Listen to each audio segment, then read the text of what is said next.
Ilara learns that Lucas saved her brother at the cost of his own health. Ilara finds portraits of her brother and mistakenly doubts Lucas's feelings. Lucas admits that he drew his brother only because he was afraid to talk to Ilara. Hi, I'm Ilara. I live in a quiet port town in Norway, and for a long time I felt like a ghost drifting through my own life. That was until the boy who couldn't wake up changed everything.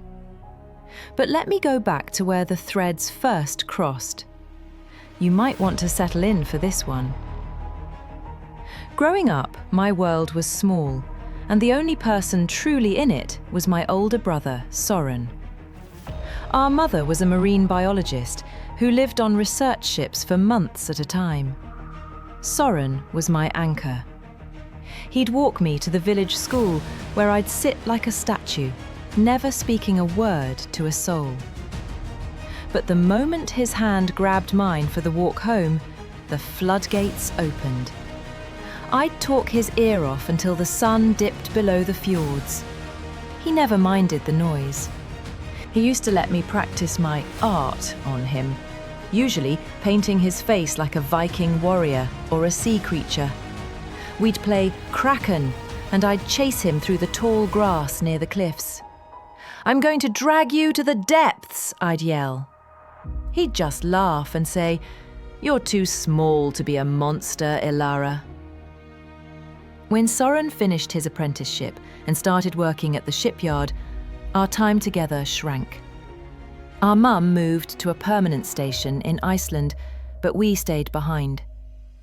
Soren had his life now, but every Friday I'd wait for him at the bus stop by the old stone bridge to start our weekend of hiking or visiting the local cafes. Even as I got older, I remained painfully shy, especially around guys. Once at a street festival, I saw a boy watching me from a wood carving stall. Soren nudged me. "He's staring, Ilara. Go ask about the carvings." I froze. My pulse spiked and I felt like I was underwater. "Let's just go," I whispered. Soren sighed. "One day you've got to find your voice, Ilara. Do it for me, so I don't have to protect you forever." Then came the Friday the bus didn't show up. A heavy fog had rolled in and the air felt cold. Wrong. Soren didn't answer his phone. Then a call from an unknown number. "Is this Ilara? Your brother was in an accident at the bridge." Soren was in a coma. He'd fallen onto the rocky embankment, trying to avoid a skidding car. The doctors couldn't say if or when he'd wake. One day at the hospital, I forgot the book I usually read to him. I just started talking about my day. As I left, a nurse stopped me. "There's a young man in the next ward, Lucas. He was found at the same accident site, but he has no family here. No one comes to see him." The thought of someone lying in that silence broke my heart. I walked into his room. He looked a few years older than me, pale and still. I sat down and, without thinking, started talking to him exactly like I talked to Soren. After 30 minutes, I stopped, breathless. "You're a good listener, Lucas. Probably the only guy I've ever felt comfortable talking to." I began splitting my time between them. I even started dreaming about Lucas, imagining him walking through the woods with me. I wondered if it was possible to fall for a ghost. One evening, I looked in the bedside drawer for a pen and found a worn leather portfolio. Inside were charcoal sketches of people in the village. I flipped a page and gasped. It was Soren. I realized then that Lucas wasn't just a stranger, he was connected to us. I went back to the stone bridge and asked an old fisherman if he'd seen the accident. "The tall lad, Soren, he tripped on the icy ledge," the man said. "That other boy, the artist, he dove to catch him.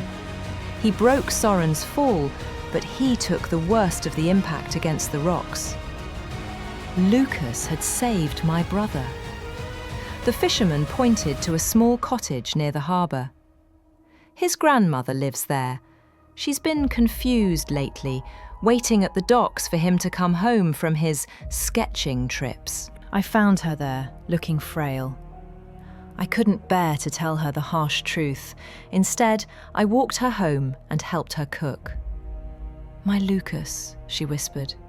"He's a dreamer. He sees things no one else does." She showed me his wall of drawings. Every single one was of Soren sitting at the bus stop. My heart shattered. Lucas hadn't been watching me at the festival. He had been captivated by my brother's presence. I felt like a fool. But I couldn't leave his grandmother alone. For weeks I lived a double life, caring for her by day and talking to the two sleeping boys by night. Then, the miracle.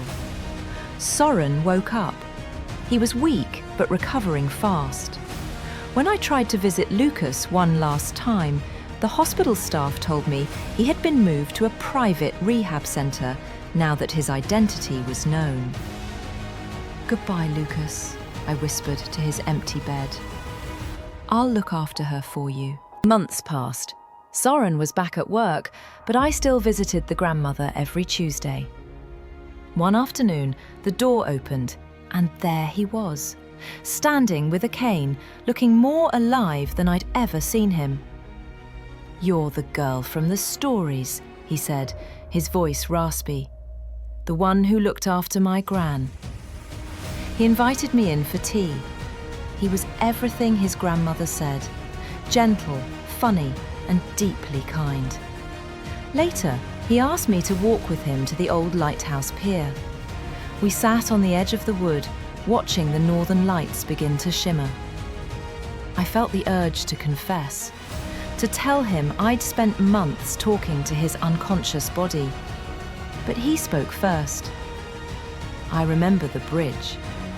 I remember seeing your brother every week. And I remember the girl who was always with him." My breath hitched. "You were in love with Soren?" I asked quietly. He laughed softly. "No. I drew Soren because I was too intimidated to look at you. He was the easy subject. You were the one I was trying to find the courage to talk to." He pulled a single charred piece of paper from his pocket. It was a sketch of a girl with messy hair and bright eyes, laughing at a monster in the grass. "I saw you in the park once, years ago," he said.